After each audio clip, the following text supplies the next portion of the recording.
নমস্কার, আমি clinical dietician Surangana Rana. আজকে আমরা কথা বলবো থাইরয়েড নিয়ে। এটা আমরা কম বেশি প্রত্যেকের নামটার সাথে পরিচিত। প্রত্যেকের ডেইলি লাইফের সাথে আমরা এটা ভীষণভাবে ডিল করছি। যেখানেই যাই সেখানেই ডক্টররা বলে থাইরয়েড রিলেটেড নিয়ে প্রচুর সমস্যা, খাওয়া-দাওয়া কন্ট্রোল, ওয়েট গেইন। তো এই জিনিসটা আমরা প্রত্যেকটা মানুষের কাছে আমরা শুনে আসছি। তো এটা নিয়ে আজকে আমরা কথা বলবো।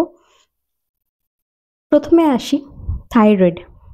থাইরয়েড একটা গ্ল্যান্ড যেটা প্রত্যেক মানুষের একটা ভয়েস বক্সের ঠিক কাছাকাছি অবস্থিত বা তার নিচে বলতে পারো, যেখান থেকে থাইরয়েড হরমোন সিক্রেট হয়। T3, T4 এগুলো হচ্ছে থাইরয়েড হরমোন। তো এই হরমোনগুলি আমাদের গ্রোথ, ডেভেলপমেন্ট, ডাইজেশন, মেটাবলিজম প্রচুর কাজ করে। ইনফ্যাক্ট আমাদের BMR রেটটাকেও মেনটেন করতে হেল্প করে।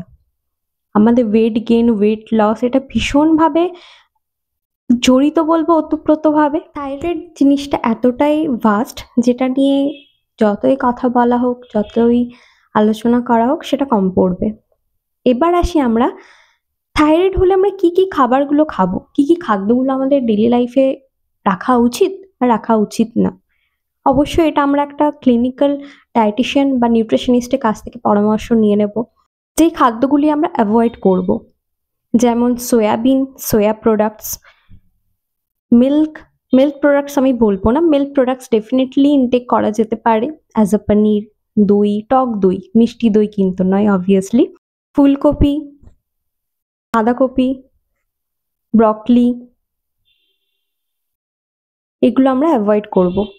এই খাবারগুলি আমাদের থাইরয়েড গ্ল্যান্ডকে ভীষণভাবে অ্যাক্টিভেট করে, যেখান থেকে থাইরয়েড যাদের হাইপারথাইরয়েডিজম তাদের ক্ষেত্রেও ভীষণভাবে এফেক্ট করে। সেক্ষেত্রে এই খাবারগুলি আমরা ডেইলি লাইফে অ্যাভয়েড করব।